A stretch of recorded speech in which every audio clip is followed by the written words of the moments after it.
The Cold War is a term used to describe the economic and political rivalry between the United States and the Soviet Union from 1945 to 1991. During this period, the conflict between these two nations manifested as a broad struggle between the communist Soviet system and its allies, and the democratic capitalism championed by the United States and its allies. The Cold War era was marked by intense political and economic friction, along with diplomatic and military challenges between the two superpowers. This military competition led to significant increases in defense spending for both countries. Furthermore, the tensions sparked numerous proxy wars in Latin America, Africa, and Asia, resulting in millions of casualties. Rather than engaging in direct warfare, the United States and the Soviet Union sought dominance through proxy wars.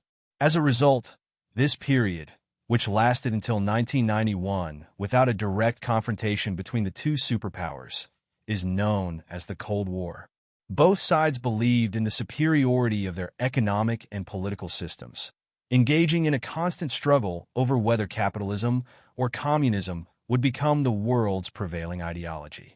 While the Soviet Union aimed to expand its communist system to other nations, the United States championed democracy and free enterprise. These conflicting ideologies triggered numerous smaller-scale military conflicts around the world, though the two superpowers themselves never engaged in a direct military confrontation. The concept of the Cold War not only describes the period, but also provides insight into the conflict's causes and key players. One of the fundamental questions about the origins of the Cold War is who initiated this confrontation. The foundations of the Cold War were rooted in the global struggle for dominance between these two superpowers. In this video, I will explain the Cold War, an era that has shaped our world today. While I will strive to present an objective perspective, my own country was repeatedly threatened by communism and only managed to counter these threats with American aid, so at times I may portray the American side from a more positive perspective. I want to inform you of this potential bias, but rest assured that I have made every effort to keep this work as objective as possible. You are welcome to share any feedback or criticism on areas you find lacking or inaccurate. Welcome to the first part of my Cold War video series, covering the period from the end of World War II to the Korean War. Enjoy watching. Origins of the Cold War. The efforts by the United States and the Soviet Union to spread their respective economic and political systems have long been a subject of historical debate. By the early 1950s, both nations were deeply committed to a global power struggle. During this time, the U.S. Department of Defense collaborated with foreign policy experts to draft a report for the National Security Council, known as NSC 68. This 60-page document summarized each superpower's perspective of the other, asserting that the Soviet Union aimed to impose absolute authority on the rest of the world. It warned that the Soviets posed a threat not only to democratic republics, but to civilization as a whole, emphasizing the urgency for the U.S. to take decisive action. These documents and strategic plans laid the foundation for the Cold War, intensifying the ideological and military rivalry between the two superpowers. Many Americans were initially uncertain about the threat posed by the Soviet Union and international communism. However, the victory of communist forces in China, the outbreak of the Korean War, and the political climate within the U.S. by the early 1950s made a hardline stance against communism increasingly inevitable. Meanwhile, a similar political environment developed in the Soviet Union, where the Kremlin's war hawks faction argued for less tolerance toward those who doubted communism. Thus, just 5 years after Hitler's defeat, the former Allies found themselves locked in a battle to extend their ideological and economic influence worldwide. Both superpowers began to frame their domestic and foreign policies around the Cold War. But what were the origins of this competition between the once allied superpowers? The roots of the Cold War actually emerged at the end of World War II. Though the U.S. and the Soviet Union were wartime allies, there was a long-standing mutual distrust. The two countries had conflicting visions for post-war Europe. While the U.S. and Western European countries aimed to establish Western-style democracies, the Soviet Union sought to shape Europe according to its own ideology.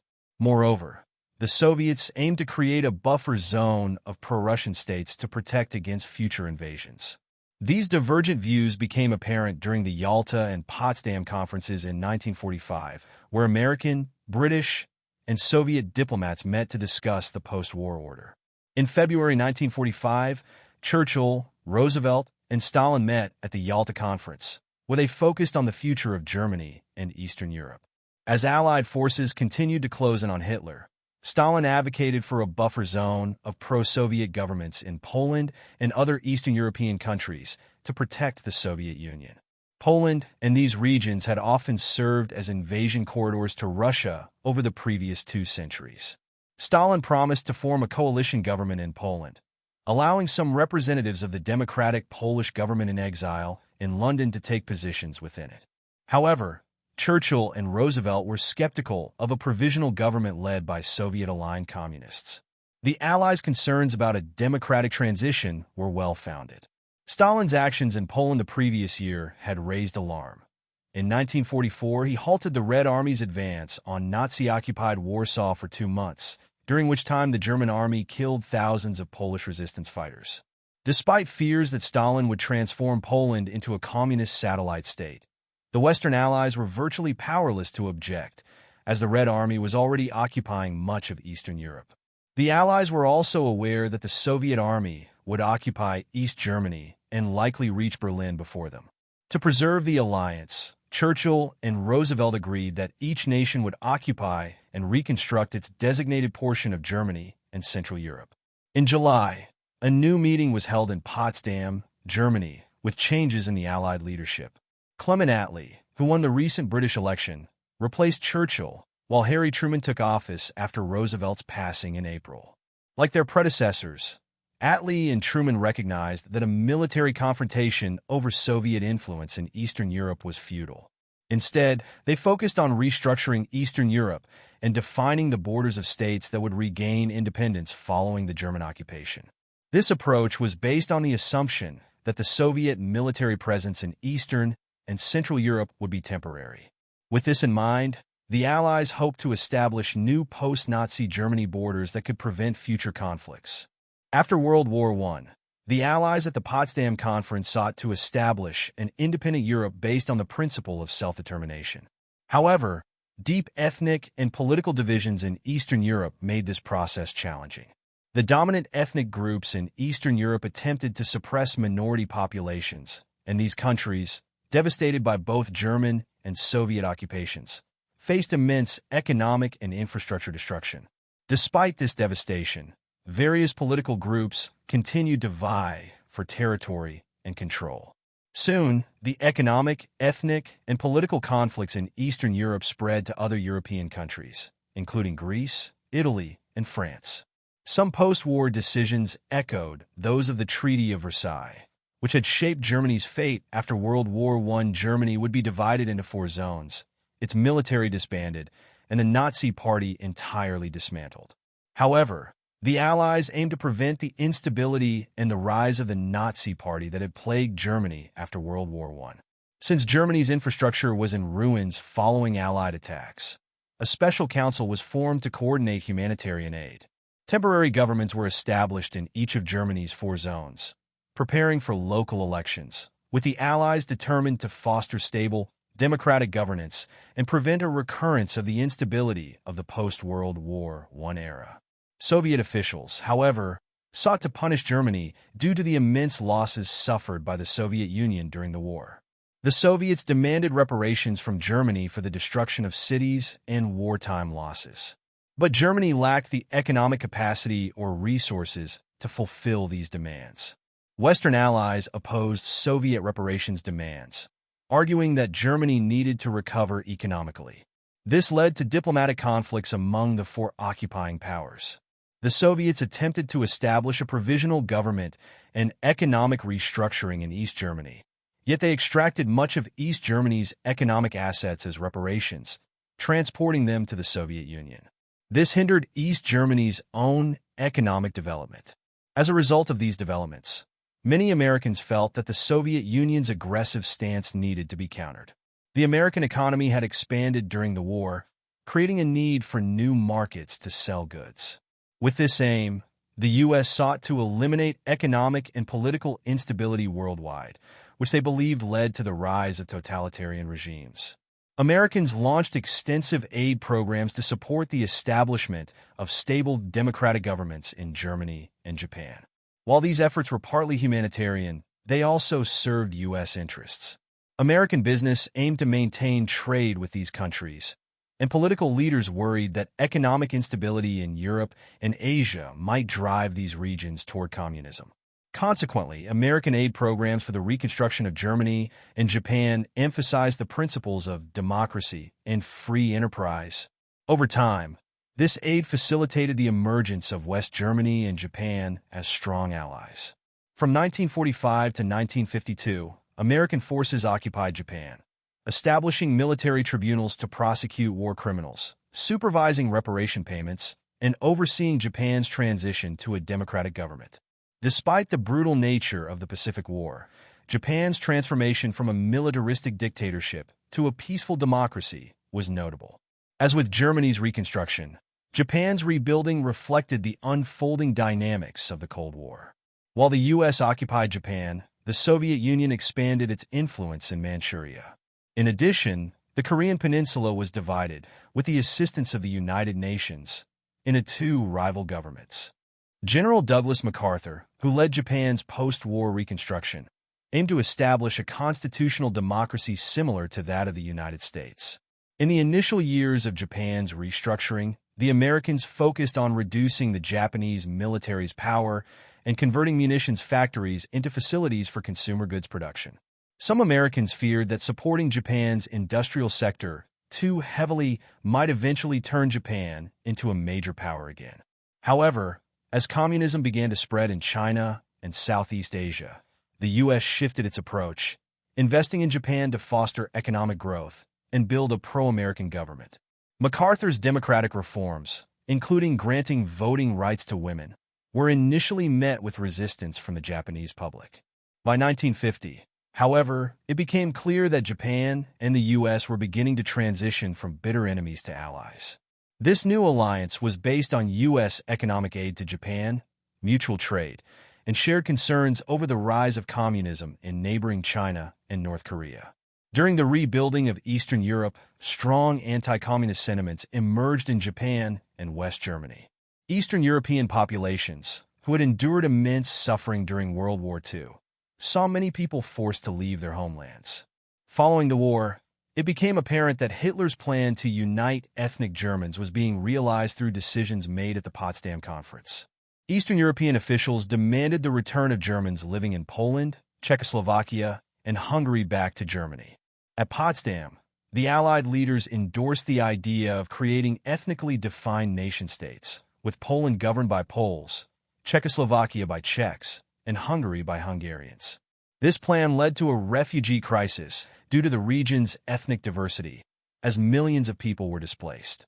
Additionally, other ethnic minorities were also forced to leave their homes. Each government began to implement exclusionary policies targeting minorities, especially among the poorer communities. With millions of refugees expelled from Eastern Europe, providing resources became a serious challenge, and it is estimated that approximately 2 million people died in refugee camps due to these hardships.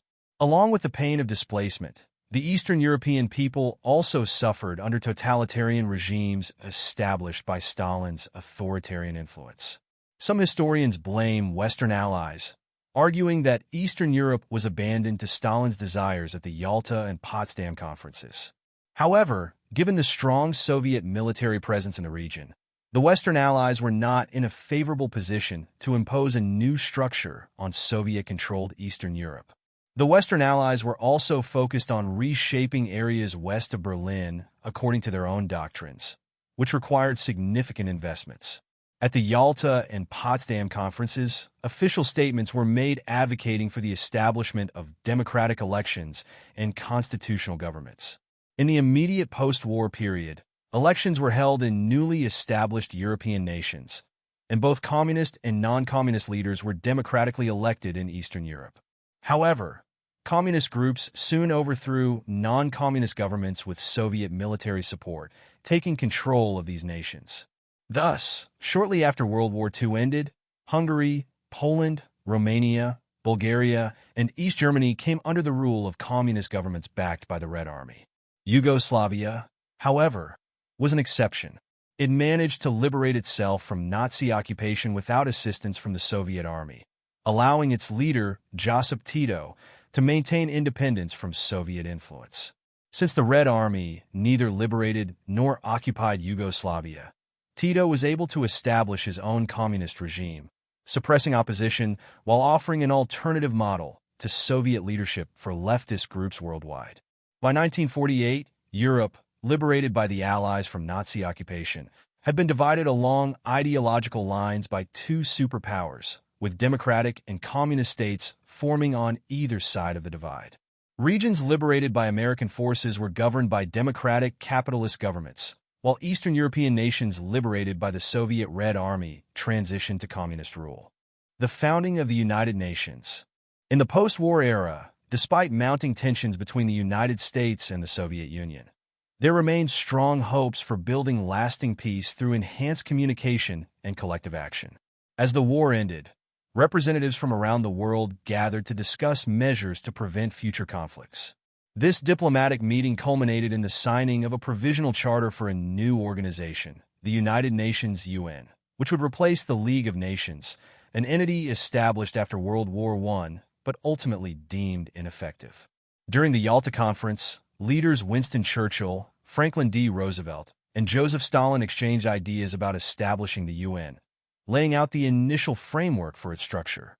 In April 1945, representatives from many countries convened in San Francisco to discuss the internal structure of the UN and ideas for the post-war world order. Although the United States had previously rejected membership in the League of Nations after World War I, this time it assumed a leadership role in forming the UN. However, debates arose over whether such a collective organization should be under the control of a single nation. The UN Charter emphasized principles such as communication, collective action, autonomy, and self-determination. It promoted respect for human rights, regardless of race, religion, gender, or ethnicity, as a foundation for peace. The Charter established the primary bodies that would govern the UN: the General Assembly, the Security Council, and the Secretariat responsible for administrative functions. In the General Assembly, each member country would have one representative and one vote. The Security Council was to have 15 members. 10 would be elected for 2-year terms, while 5 permanent seats were assigned to the United States, the United Kingdom, the Soviet Union, China, and France. Each permanent member held veto power, allowing them to block any decision regardless of the votes of the remaining 14 members. The UN Secretary-General, responsible for overseeing the Secretariat, was tasked with working closely with the Security Council to manage the day-to-day functions of the organization. The Secretariat included thousands of professionals who carried out the activities of various UN agencies, such as UNICEF, the World Health Organization, WHO, and UNESCO.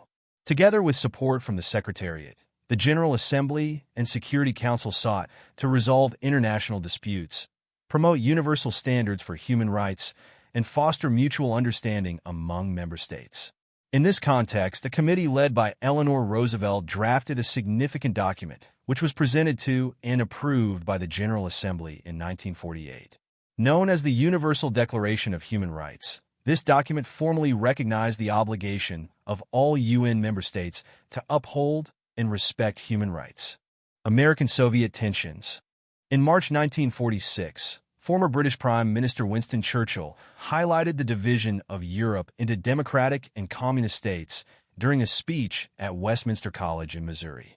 He described this divide as an iron curtain separating democratic and totalitarian systems across the continent. While many Americans were not yet seeing the world in such stark terms, Churchill's words effectively captured the direction of emerging global events. In February 1946, Stalin declared that long-term peace between communism and capitalism was impossible, emphasizing the Soviet Union's commitment to building the world's most powerful military. Around the same time, George Kennan, an advisor at the U.S. Embassy in Moscow, drafted a detailed analysis of the Soviet worldview. In his report, Kennan explained that Stalin's emphasis on a struggle between communism and capitalism did not imply a desire for direct conflict with capitalist nations. Instead, it reflected the Soviet Union's goal to spread and strengthen communism globally. Kennan's report recommended that the U.S. adopt a policy of containment against communism while promoting capitalism and democracy. Following this, President Truman concluded that the spread of communism had to be prevented worldwide. Although the Truman administration acknowledged the difficulty of intervening in Eastern Europe, where Soviet influence was already strong, it committed to a global strategy to curb communism's expansion beyond the Iron Curtain. What began as a European divide quickly escalated into a global competition for influence. For both sides, maintaining strong military forces became a crucial aspect of political and diplomatic power. Economic aid emerged as a critical factor in this contest, as many countries in Europe and Asia faced severe post-war economic instability. High unemployment, inflation, and food shortages impacted millions. The American government feared that communists could exploit this economic crisis to spread their ideology. Though Americans believed in the superiority of capitalism, they were aware of the appeal of Soviet policies like land redistribution and collective ownership, which resonated with the working class. This approach, advocating for the redistribution of land from wealthy landowners to peasants, was particularly popular among laborers. During this period, socialist and communist parties gained significant support in countries like Czechoslovakia, Italy, Finland, and France, offering the working class a vision of a new, collectivist order. By 1946, concerns about the spread of these ideologies were growing. In response, the United States recognized the need to provide economic assistance to restore capitalist prosperity in these nations. Additionally, it announced that American military forces stationed in Europe would remain to help maintain peace in the region. The Truman Doctrine. For American policymakers, the situations in Greece and Turkey were of critical importance. Greece was embroiled in a violent civil war between communist insurgents and royalists in the war's final stages. Turkey, by remaining neutral, had emerged from the conflict relatively unscathed. Traditionally, Britain had considered the Eastern Mediterranean within its sphere of influence, but the post-war economic strain forced it to reassess its presence in the region. President Truman planned to provide military aid to Greece and Turkey to fill the void left by Britain's withdrawal. However, this approach raised concerns among some Americans. In March 1947, Truman addressed the American public, asserting that the U.S. and its allies needed to stand united against communist forces in the Mediterranean. According to Truman, the U.S. had a duty to support free peoples resisting attempted subjugation by armed minorities or outside pressures. This stance became the foundation of Truman's policy to counter communism through U.S. intervention wherever necessary, later known as the Truman Doctrine. Truman's message profoundly shaped American views on communism, persuading those who had previously been skeptical. The U.S. government was particularly worried that communist gains in Greece and Turkey might inspire similar movements in Europe and the Middle East. With the adoption of the Truman Doctrine, the U.S. supported the establishment of right-wing governments in Greece and Turkey, and Congress approved $400 million in military aid to these countries. This assistance played a pivotal role in the defeat of communist forces in both nations. Additionally, Congress authorized the creation of the National Security Council and the Central Intelligence Agency, CIA, to gather intelligence on national security threats. Soon after, the CIA began conducting covert military operations based on its intelligence assessments. Looking back, it is clear that Truman's advisors expanded the scope of anti-Soviet policies. The U.S. intervention in the Eastern Mediterranean set a precedent for supporting democratic or monarchical governments to counter communist expansion. For nearly 30 years, these interventions and the fight against communism became the driving force and central priority of American foreign policy. The Marshall Plan and the Berlin Airlift. The Soviet Union's foreign policy during this period mirrored the U.S. strategy in its objective to reduce Western influence worldwide. In Eastern Europe, the Soviet Union aimed to rebuild the region in alignment with its own ideology, creating a buffer zone of communist governments to protect its Western borders. Stalin sought to establish communist regimes in countries like Poland, Czechoslovakia, Hungary, and Romania by supporting local communist parties. War-torn and economically devastated, these countries hoped that alliance with the Soviet Union would bring stability and development.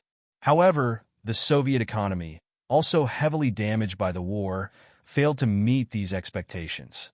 Stalin even ordered the Red Army to seize resources from some of these nations to finance its operations. In contrast, the U.S. was in a much stronger economic position than Europe, Asia, or the Soviet Union. Aside from the attacks on Pearl Harbor and the brief occupation of certain Alaskan islands, U.S. territory had remained largely untouched during the war, allowing for significant economic growth. By 1947, the world knew that the U.S. was committed to countering the spread of communism and was willing to provide economic aid to countries with similar political leanings. Despite these substantial financial efforts, economic challenges persisted across Europe and Asia, where communist parties were gaining popularity among the unemployed and impoverished. Communist leaders were effectively reaching out to the masses, promoting an ideology that promised wealth redistribution, state-controlled industries, and full employment. In response, the U.S. introduced the Marshall Plan as an alternative to communism.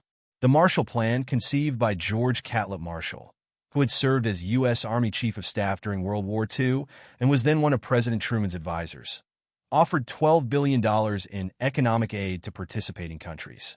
The plan aimed to present American prosperity and generosity as a foundation for a better future in Europe. Its advocates believed that U.S. economic and political systems could demonstrate their superiority over communism through this aid. Under the Marshall Plan, financial support was channeled from U.S. banks and government institutions to European banks and governments to restore economic stability, curb inflation, boost European production, and provide emergency assistance for essential needs. Although American policymakers had reservations about the long-term impact of such extensive aid, they continued to provide military assistance to nationalist forces fighting communists in Greece and Italy. For many American officials, combating communism took precedence over concerns about whether the regimes receiving support were popular with their citizens or aligned with American democratic values. Marshall himself, however, portrayed the aid as a humanitarian endeavor, separate from political motives. According to him, the assistance should be directed not against any country or ideology, but against hunger, poverty, desperation, and chaos, benefiting not only Europe's war-ravaged nations, but also parts of Eastern Europe under communist regimes. In July 1947, a conference was held in Paris with Soviet and American diplomats to discuss Europe's political and economic future. Soviet Foreign Minister Vyacheslav Molotov argued that American aid would exclude countries aligned with communist governments. Molotov saw the Marshall Plan's humanitarian rhetoric as a cover for an anti-communist agenda. Following Stalin's orders, Molotov left Paris, signifying the Soviet decision to reject U.S. aid for communist countries. Consequently, the Marshall Plan was limited to non-communist nations only. Although an initial aid package of $29 billion was proposed in these meetings, President Truman reduced the amount to $17 billion before requesting approval from Congress. Despite the fact that the U.S. had already provided approximately $10 billion in aid through various programs in recent years, the substantial foreign aid in the Marshall Plan was viewed as excessive by many Americans. However, U.S. policymakers argued that this assistance would strengthen anti-communist allies and help establish stable democracies, aiming to sway public opinion in favor of the plan. Additionally, American business circles believed that economic recovery in Europe would create new markets for U.S. products. Ironically, Stalin became one of the biggest factors in highlighting the importance of the Marshall Plan. In August 1947, Soviet authorities supported an uprising of agricultural workers in Hungary, helping to establish a communist regime. Then, in February 1948, Stalin ordered the Soviet occupation of Czechoslovakia. The Soviet takeover in these countries ended the debate within the U.S. Congress and convinced many who had previously opposed the Marshall Plan that communism needed to be resisted in Europe and beyond. Following these events, the U.S. took proactive measures to rebuild the European economy. Over time, The belief that Marshall Plan aid was essential to containing the spread of communism and assisting struggling European populations gained widespread acceptance. This funding aimed to provide immediate relief to mitigate poverty in Europe while also repairing industrial infrastructure and laying the groundwork for long-term economic growth. By the early 1950s, economic progress in Western Europe had diminished support for communism, with the successes of the Marshall Plan most visibly apparent in West Germany, controlled by the U.S., Britain, and France. Berlin was located within the Soviet-occupied zone of East Germany, but its strategic significance prevented it from being fully controlled by the Soviets. Instead, Berlin was divided into sectors under the joint administration of the four Allied powers. This division split the city into different sectors, allowing each power some measure of control. By 1948, as Berlin and West Germany began to recover, development in the Soviet-controlled eastern regions lagged behind. With the U.S., Britain, and France consolidating their German territories and introducing a single currency, the foundation for an independent and democratic Germany was laid. Stalin responded by closing all land and water routes to Berlin in June 1948, effectively isolating the city. This blockade aimed to force the Western Allies to relinquish their hold on Berlin, thereby allowing the Soviets full control. In response, some of Truman's advisors suggested breaking the blockade by sending an armed convoy of tanks and infantry. However, Truman opted for a non-military approach and decided to supply Berlin entirely by air, demonstrating U.S. operational capacity, technological superiority, and vast resources. American planes landed at Berlin's Tempelhof Airport every 3 minutes, delivering essential supplies in over 1,000 flights per day for nearly a year. This massive airlift not only circumvented the Soviet blockade, but also showcased the resilience and commitment of the U.S., leaving Stalin in a weakened and unfavorable position. As it became evident that the Western Allies could continue using Berlin's airspace indefinitely, Stalin was compelled to lift the blockade in May 1949. In the same month, the three Western-controlled sectors of the city were unified to form the Democratic Federal Republic of Germany, or West Germany. 5 months later, a provisional communist government was established in the Soviet sector of Berlin. Though officially named the German Democratic Republic, this region was commonly known as East Germany in the U.S. and other Western countries. NATO and the Warsaw Pact. In the aftermath of World War II, between 1945 and 1949, the countries of Western Europe and North America, already facing the challenges of economic reconstruction, grew increasingly concerned over the Soviet Union's expansionist policies. Western European nations had adhered to their commitments to downsize their military forces, but it became evident that the Soviet Union intended to maintain its military strength. Combined with its ideological goals, this posed a threat to the sovereignty and independence of democratic states. The establishment of Soviet-backed East Germany further cemented Europe's division into two spheres: Western democratic countries and Soviet-supported communist states. In August 1949, the Soviet Union conducted its first atomic bomb test, and later that year, a communist government under Mao Zedong took power in China, presenting new challenges for Western nations. Events such as the communist coup in Czechoslovakia in 1948 and the Soviet blockade of Berlin spurred Western European countries to consider a collective defense system. In March 1948, Belgium, France, Luxembourg, the Netherlands, and the United Kingdom signed the Brussels Treaty, creating the Western European Defense Organization. This treaty was not only the first step towards reorganizing European security, but also laid the groundwork for the North Atlantic Treaty, NATO, in 1949. The countries that signed the Brussels Treaty began negotiations with the United States and Canada to establish a North Atlantic alliance based on mutual security guarantees. Denmark, Iceland, Italy, Norway, and Portugal also joined the process, and the North Atlantic Treaty, establishing NATO, was signed in April 1949 by 12 countries. Turkey and Greece joined in 1952, Germany in 1955, and Spain in 1982. NATO continued to expand even after the end of the Cold War. Under the Washington Treaty, signed on April 4, 1949, NATO's primary mission was to safeguard the freedom and security of its members. The alliance sought to promote and defend shared values: democracy, individual freedom, the rule of law, and peaceful solutions across the Euro-Atlantic region. NATO represented the indivisible security of North America and Europe, serving as a transatlantic forum for members to consult on security issues.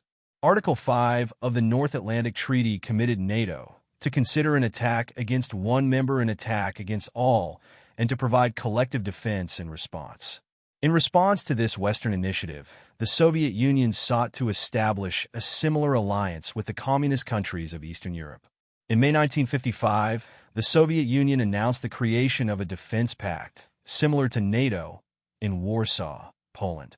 However, Yugoslav leader Josip Tito refused to join the Soviet-led Warsaw Pact, choosing instead to remain independent of both American and Soviet influence throughout the Cold War.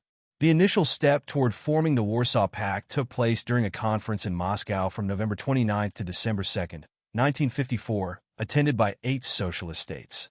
In 1955, with the admission of West Germany into NATO and the creation of the Western European Union, the threat of war in Europe grew more pressing.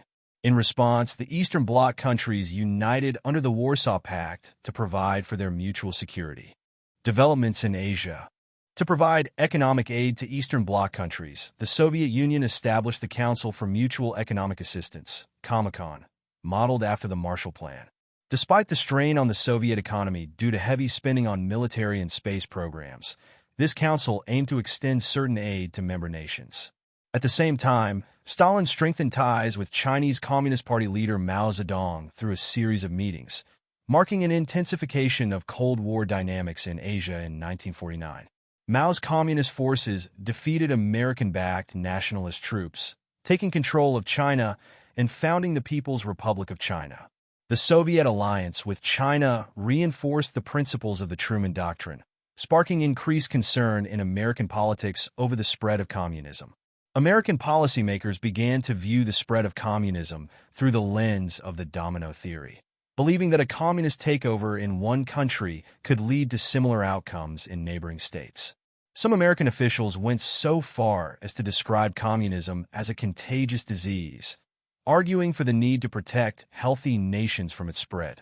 During this period, the Truman administration faced criticism within the United States for allowing China to fall under communist control. The loss of China was seen as a blow to Truman's credibility, and Republican politicians leveraged this as a political weapon against him in the 1950 and 1952 congressional elections. Critics argued that the United States had failed to adequately support nationalist forces in China and had stood by as the Soviet Union advanced in nuclear capabilities. In reality, the nationalist forces defeated by Mao were unpopular and represented an authoritarian regime. The United States had not extended comprehensive support to the nationalist leader Chiang Kai-shek when he retreated to Taiwan in 1950. However, the perception of Truman as soft on communism quickly shifted as he asserted his stance on the international stage. China's fall to communism empowered Truman diplomatically, allowing him to adopt a more active foreign policy posture. As a result, he implemented a more assertive approach across Europe, Asia, Africa, Latin America, and the Middle East. Truman pursued alliances with Japan, Thailand, the Philippines, and Australia, building military bases along the Pacific. In 1950, he approved the deployment of American forces to the Korean War and began providing economic and military assistance to France in its war in Vietnam. These actions indicated a shift toward a more proactive American policy to counter communism in Asia. The Middle East. Following World War II, the United States established a military base in Dhahran, on Saudi Arabia's Persian Gulf coast. This base was almost like a city unto itself, designed to provide American personnel with a comfortable and luxurious lifestyle, while Arab workers were treated quite differently. While American staff enjoyed facilities like modern hospitals and shopping centers, Arab workers were restricted from accessing these amenities. These workers endured low pay, often earning less than $1 a day, and labored under harsh conditions, living in makeshift barracks. As Saudi Arabia rapidly grew wealthy from oil revenues, King Saud sought to use this wealth to improve the living conditions of his people. The monarchy combined its newfound wealth with religious authority, adopting a conservative form of governance based on Islamic law. This choice to govern under Sharia law led to criticisms in the West, particularly concerning human rights and women's rights. However, American business leaders and political figures maintained a strategic alliance with the Saudi leadership, a partnership that remains strong today. Across the Gulf, in Iran, World War II had brought foreign intervention despite Iran's declaration of neutrality. In 1941, Soviet and British forces occupied Iran, and with their backing, Mohammad Reza Shah Pahlavi rose to power, aligning Iran's policies closely with Western interests, particularly to protect oil interests. However, the Shah's prime minister, Mohammad Mossadegh, advocated for the nationalization of Iran's oil resources and pushed for social reforms in areas like social security and housing. Seeing these moves as a threat to Western oil interests, the CIA and MI6 supported a coup to remove Mossadegh from power, prioritizing Western commercial interests. With Western support, the Shah consolidated his rule and established close ties with the United States, making Iran an attractive environment for Western oil companies. The U.S. provided Iran with economic and military aid, and Iran became seen as a stabilizing force in the region's oil sector. However, many Iranians believed that the Shah squandered the nation's oil revenues, leading to a growing sense of resentment toward the West and a demand for more equitable distribution of the oil wealth. To suppress the rising opposition, the Shah used his military and secret police, which only fueled discontent and paved the way for the Islamic Revolution under Ayatollah Khomeini's leadership. In 1979, the anti-American cleric Ayatollah Khomeini overthrew the Shah and established the Islamic Republic of Iran. This revolution represented a profound shift, allowing Islamist forces to seize power by capitalizing on popular economic grievances and anti-Western sentiment. The upheaval drastically altered the regional balance, laying the groundwork for the complexities that still define the Middle East today. Demobilization in America, post-war economy, and the Montgomery GI Bill. The devastating effects of World War II plunged many nations into economic ruin. Allied and Axis territories across Europe and Asia were left in ruins, with industries in these regions facing a severe financial crisis. However, the United States emerged from the war with full employment, new technological advances, and a dominant position in global banking and trade. The U.S. not only had the world's most powerful military, but also held exclusive control of atomic weapons. While Europe and Asia began rebuilding, the U.S. focused on expanding its domestic construction industry, providing Americans with new opportunities for homeownership. This enabled American-made goods to quickly spread across world markets, and the U.S. dollar replaced the British pound as the leading global currency, allowing American companies to expand internationally. To sustain this economic prosperity, millions of soldiers had to be demobilized and reintegrated into civilian life. Additionally, the expanded role of women in the workforce during the war raised questions about their place in the post-war economy. In 1940, the U.S. had established military bases worldwide under the Lend-Lease Act, but after Japan's surrender, the country moved swiftly to downsize its military presence. From a wartime peak of 12 million personnel, U.S. forces were reduced to 1 million by 1947 and further down to 600,000 by 1950.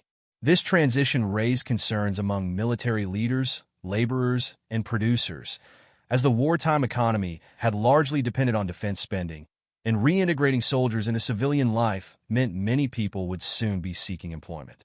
Economists worried that the sudden influx of returning soldiers into the workforce could trigger high unemployment, reminiscent of the late Great Depression years. However, some economists believe that post-war demand for consumer goods would help manage unemployment. Throughout the war, Americans had been saving in bonds and bank accounts. These savings were now expected to fuel consumer spending. Economic planners encouraged Americans to spend their savings on homes and cars, working with the construction and automotive sectors to offer low-interest loans. This approach directed the workforce's savings toward home and car ownership, generating a broad market for consumer goods. One of the most critical policies to manage post-war unemployment was the GI Bill, passed in 1944. To prevent a repeat of the unemployment crisis faced by veterans after World War I, Congress approved measures that included additional compensation for returning soldiers. The GI Bill provided veterans with $20 in weekly unemployment benefits for up to a year and offered opportunities for college or vocational training to prevent a surplus of job seekers. Thanks to the GI Bill, many veterans received training in fields aligned with market demands, helping to keep unemployment levels under control. Through new legislation passed by Congress, over 6 million veterans gained access to tuition-free education at colleges and technical schools, along with coverage for textbooks and a modest living allowance. This legislation required transformative changes within the American university system. Without it, many veterans who mostly came from working-class or middle-class backgrounds would not have had the opportunity to pursue higher education. Additionally, the GI Bill made homeownership more accessible for married veterans, leading to a gradual decline in the proportion of female students in colleges and universities. Since only about 3% of the returning service members were women, higher education began to shift back to a male-dominated environment reminiscent of the Victorian era. While over half of the veterans attended technical schools, the number enrolled in colleges also rose sharply. By 1947, nearly half of the students in U.S. universities were veterans. For example, the University of Michigan, which had around 10,000 students before the war, saw its enrollment surge to over 30,000 due to veterans taking advantage of educational benefits.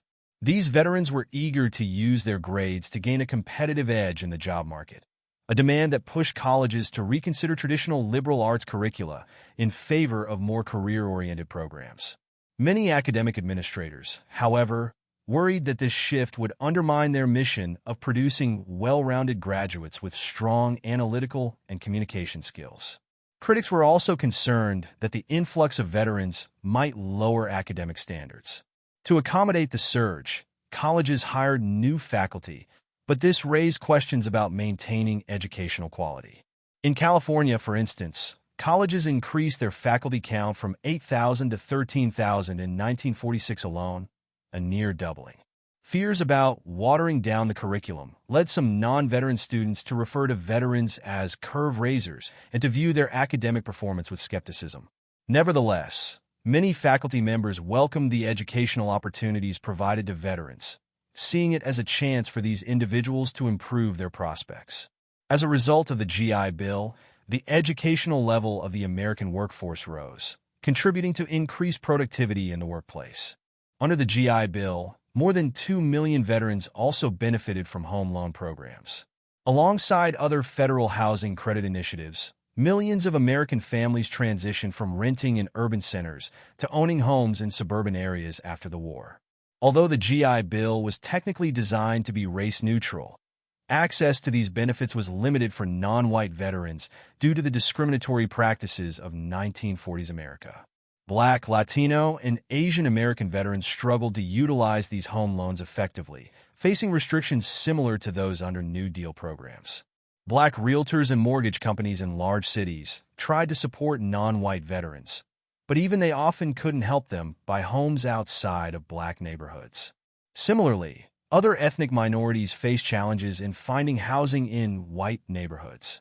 Consequently, while ethnic and black neighborhoods in cities expanded, the new suburban developments remained predominantly white, creating a racially divided residential landscape.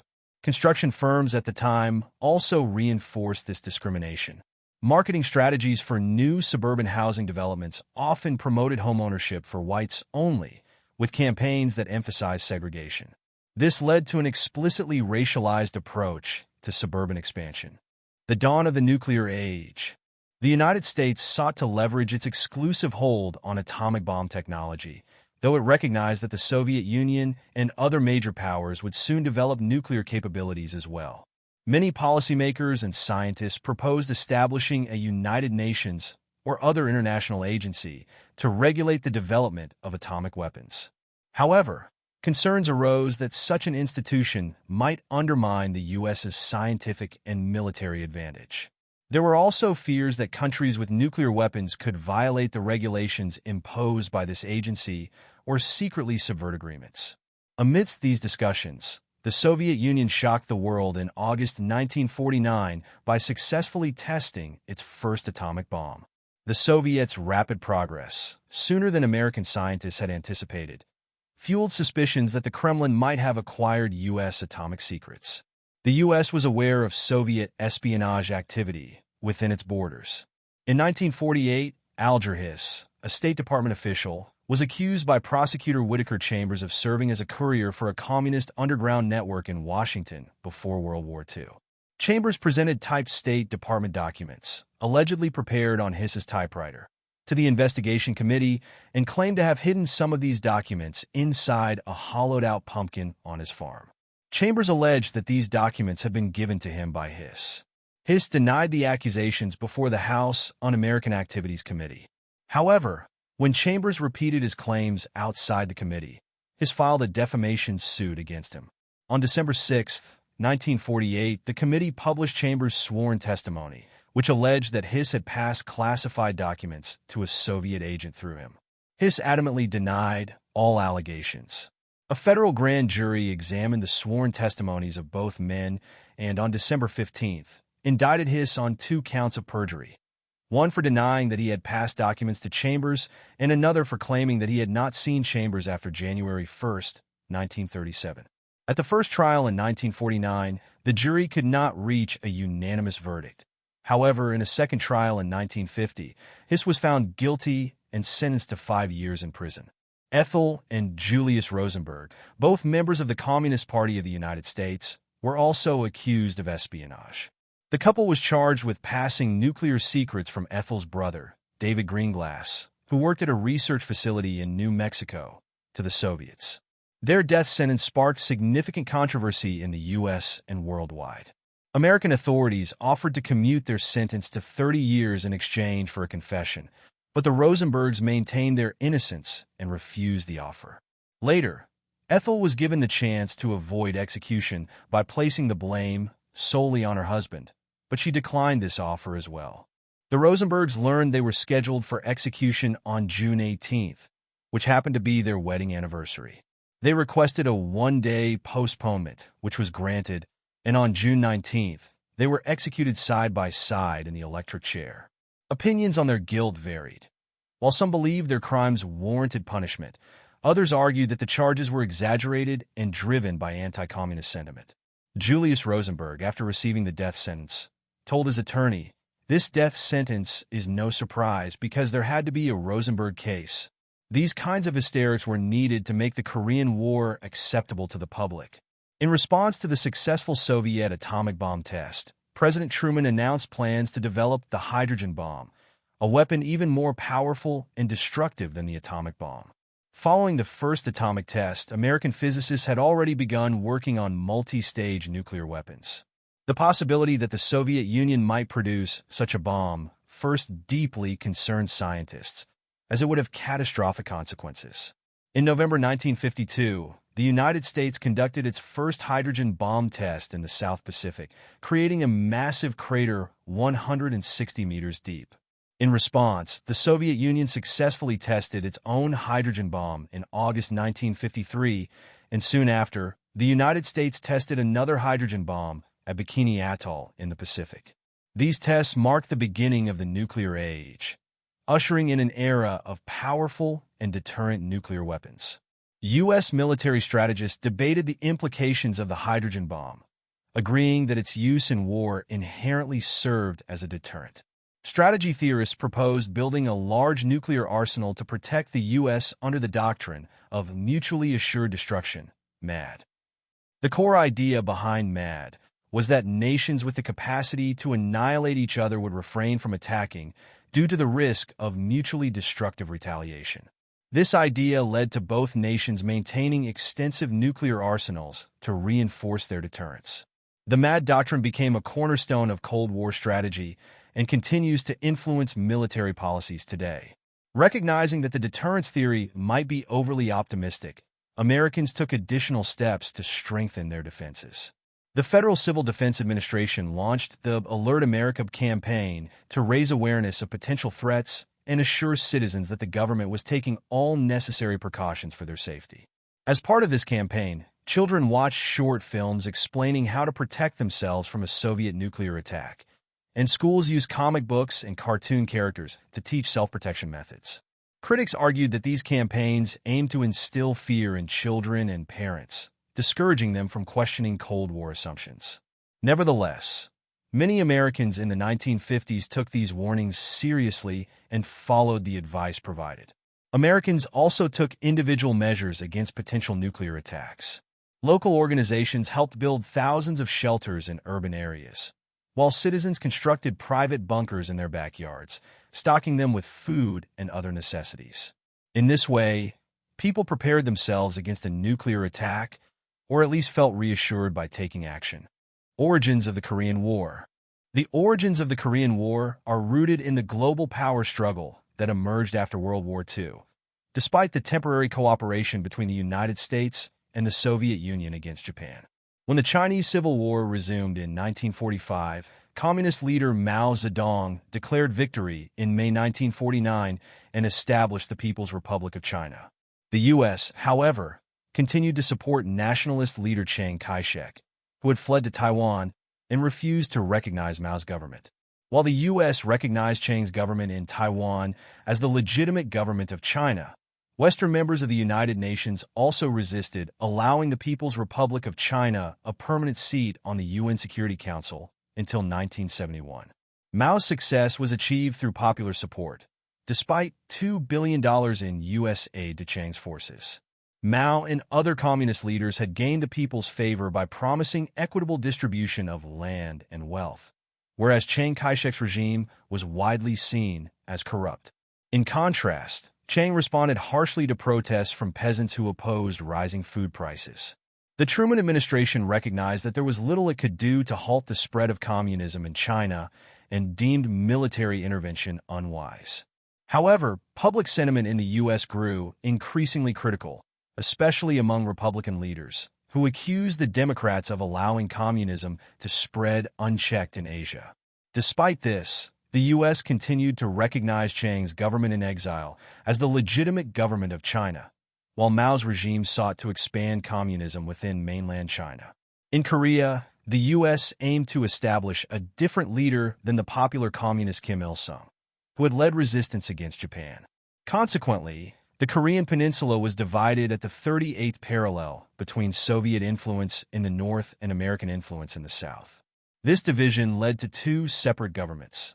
Syngman Rhee, backed by the U.S., governed in the south, while Kim Il-sung, supported by the Soviets, led the north. Although Syngman Rhee's authoritarian rule was less severe than that of Chiang Kai-shek, he still struggled to gain popular support and showed little respect for democratic processes. In the north, Kim Il-sung established a repressive government, silencing dissent. Historians estimate that between 1945 and 1950, as both leaders sought to unify Korea under their respective governments, approximately 100,000 Koreans lost their lives. Both sides used violence to suppress opposition. In 1949, after 4 years of occupation, the U.S. and the Soviet Union withdrew from Korea. Both Rhee and Kim saw themselves as the legitimate leader of Korea and vowed to unify the peninsula under their rule. Equipped with Soviet-provided tanks and advanced military equipment, North Korea held a significant advantage over the South, but the U.S. was reluctant to provide similar support to South Korea. This hesitation stemmed from concerns about corruption within Rhee's government and a greater American focus on Europe rather than Asia. This situation, however, changed dramatically on June 25, 1950, when North Korea invaded South Korea, prompting the U.S. to provide extensive military support to the South. During this period, the U.S. Congress, concerned about the threat of communist expansion, debated the need to prevent South Korea from falling to communism. Opposition Republicans criticized President Truman, accusing him of being soft on communism. In response, Truman presented the urgency of providing military aid to protect South Korea, and with congressional support, the U.S. began supplying air and naval support to South Korean forces. During this period, most Americans believed that Stalin had orchestrated North Korea's attack. This belief was one of the primary reasons why Congress and the public overwhelmingly approved the deployment of U.S. forces to Korea. Although some critics later accused the president of waging war without authorization due to his decision to act without explicit congressional approval, funding for increased military budgets faced almost no opposition. The American public supported Truman's actions, seeing the risk of critical delays if congressional approval was awaited. As the war progressed, more Americans began to question U.S. involvement in Korea, but neither Truman nor his successor, President Eisenhower, sought a formal declaration of war from Congress. In hindsight, North Korea's invasion might appear as part of a larger Red Army plan.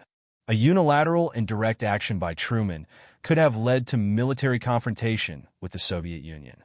While North Korea received military aid from the Soviet Union and China throughout the war, some researchers believe Kim Il-sung decided to invade South Korea independently, without direct Soviet or Chinese influence.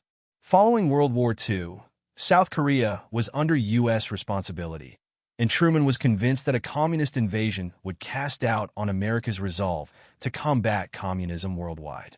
The Korean War broke out just 1 year after China fell under communist rule, intensifying U.S. concerns about the reliability of American influence in Asia. The rapid series of these events seemed to validate the domino theory for many Americans, fueling fears that communist victories might spread quickly across the region.